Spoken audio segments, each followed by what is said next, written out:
रोजमर्रा की जिंदगी में हम पानी, जमीन, हवा इन सब का इस्तेमाल करते हैं, पर कभी सोचा है इन्हें संसाधन या रिसोर्स बनाता क्या है? चलिए आज भूगोल के इसी अहम चैप्टर संसाधन और विकास को समझते हैं, बड़े ही आसान और दिलचस्प तरीके से। तो देखिए, आज हम क्या क्या कवर करने वाले हैं। सबसे पहले ये समझेंगे कि संसाधन होते क्या हैं। फिर देखेंगे कि इनका विकास और योजना कैसे होती है।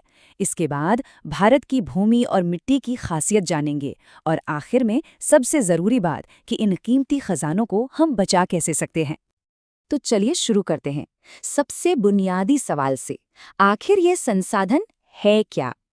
क्या हमारे आसपास की हर चीज़ एक संसाधन है? चलिए पता लगाते हैं। देखिए, किसी भी चीज को संसाधन का टैग मिलने के लिए उसे 3 शर्तें पूरी करनी पड़ती हैं। पहली, क्या हमारे पास उसे इस्तेमाल करने की टेक्नोलॉजी है? दूसरी, क्या उसे निकालना और इस्तेमाल करना हमारी जेब पर भारी तो नहीं पड़ेगा, मतलब इकोनॉमिकली फीजिबल है? और तीसरी, क्या हमारा समाज उसे इस्तेमाल करने की इजाजत देता है?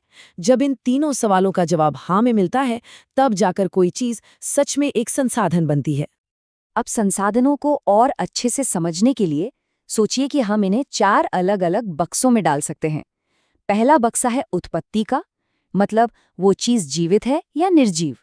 दूसरा है खत्म होने की क्षमता का, क्या वो दोबारा बन सकती है या एक बार खत्म तो खत्म।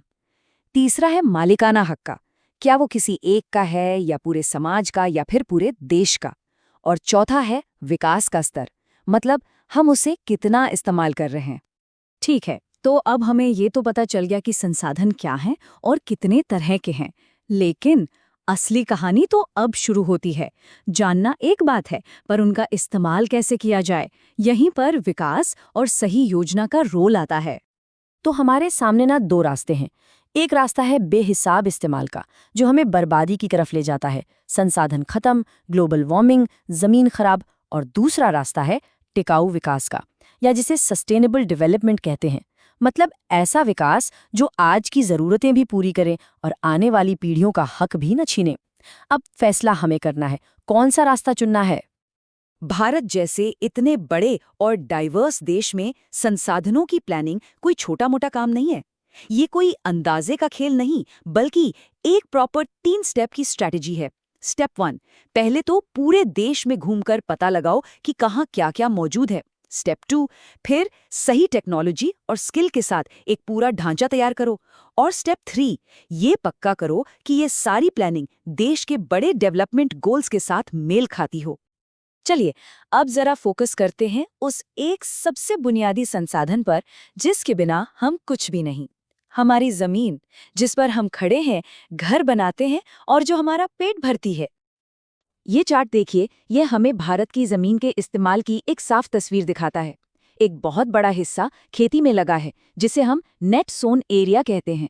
लेकिन जंगल, बंजर जमीन और दूसरे इस्तेमाल जैसे कि शहर और सड़कें, इनका भी अपना एक बड़ा हिस्सा है। पर एक कड़वा सच ये भी है कि हमारी ये कीमती जमीन खतरे में है। हम इंसानों की कई गतिविधियां, जैसे अंधाधुंध जंगल काटना, हद से ज्यादा चराई, माइनिंग और प्रदूषण, ये सब मिलकर इसकी सेहत को बिगाड़ रही हैं, जिसे हम लैंड डिग्रेडेशन कहते हैं। अब जमीन की बात चल ही रही है, तो जरा और गहराई में उतरते हैं, इसकी सबसे ऊपरी, सबसे कीमती परत, यानी मिट्टी पर। वैसे तो ये एक रिन्यूएबल रिसोर्स है, लेकिन जानते हैं, सिर्फ कुछ इंच मोटी परत बनने में हजारों साल लग जाते हैं। सोचिए। भारत की विशालता का एक और सबूत है यहाँ पाई जाने वाली अलग अलग तरह की मिट्टियाँ। हर मिट्टी की अपनी कहानी है, अपनी खासियत है, और ये सब हमारी खेती और इकोसिस्टम के लिए बहुत जरूरी हैं। तो चलिए, इस सफर की शुरुआत करते हैं देश की सबसे उपजाऊ और सबसे ज्यादा फैली हुई मिट्टी से, जलोढ़ मिट्टी। इसे आप उत्तरी मैदानों की जान भी कह सकते हैं। ये इतने उपजाऊ क्यों है? क्योंकि इसमें पोटाश, फास्फोरिक एसिड और चूना भरपूर होता है, और इसी वजह से गन्ना, धान, गेहूं जैसी फसलें यहाँ लहलहाती हैं। इसी मिट्टी का कमाल है कि उत्तरी भारत को देश का अन्न का कटोरा भी कहा जाता है। अगली मिट्टी है काली मिट्टी, जिसका दूसरा नाम है रेगियो मिट्टी। लेकिन इसका एक और नाम है जो इसकी सबसे बड़ी पहचान बताता है, काली कपास मिट्टी। जी हाँ, ये कपास की खेती के लिए लाजवाब है। तो ये बात याद रखने वाली है, खासकर एग्जाम के लिए, कि इस मिट्टी का सीधा कनेक्शन कपास की खेती से है। ये डेक्कन ट्रैप के इलाके में पाई जाती है और कैल्शियम कार्बोनेट, पोटैश और चूने से भरपूर होती है। अब चलते हैं उन इलाकों में जहां बारिश थोड़ी कम होती है।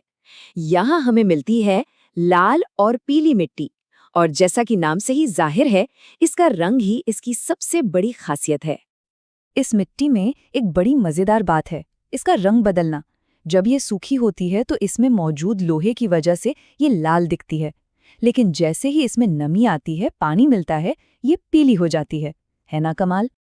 तो हमने मिट्टियों के बारे में तो जान लिया, लेकिन ये जानना अधूरा है अगर हम इन्हें बचाने के तरीके न जानें, क्योंकि मिट्टी का कटाव यानी सॉइल इरोजन एक बहुत बड़ी समस्या है। तो सवाल ये है कि इसे रोका कैसे जाए। अच्छी बात यह है कि हमारे पास इसे रोकने के कारगर तरीके हैं। पहला, कंटूर प्लोइंग, मतलब ढलानों पर गोल गोल जुताई करना ताकि पानी की रफ्तार कम हो। दूसरा, टेरेस फार्मिंग, यानी पहाड़ों पर सीढ़ियां जैसे खेत बनाना। और तीसरा, शेल्टर बेल्ट्स, मतलब खेतों के किनारे पेड़ों की लाइन लगा देना ताकि तेज हवा मिट्टी को उड़ाकर न ले जाए। और आखिर में इस पूरे चैप्टर का सार, सबसे जरूरी आइडिया इस एक बात में छिपा है, सतत विकास। इसका मतलब बड़ा सीधा है, विकास करो, जरूर करो, लेकिन पर्यावरण की कीमत पर नहीं। आज अपनी जरूरतें पूरी करो, लेकिन आने वाली पीढ़ियों के हिस्से का भी ख्याल रखो।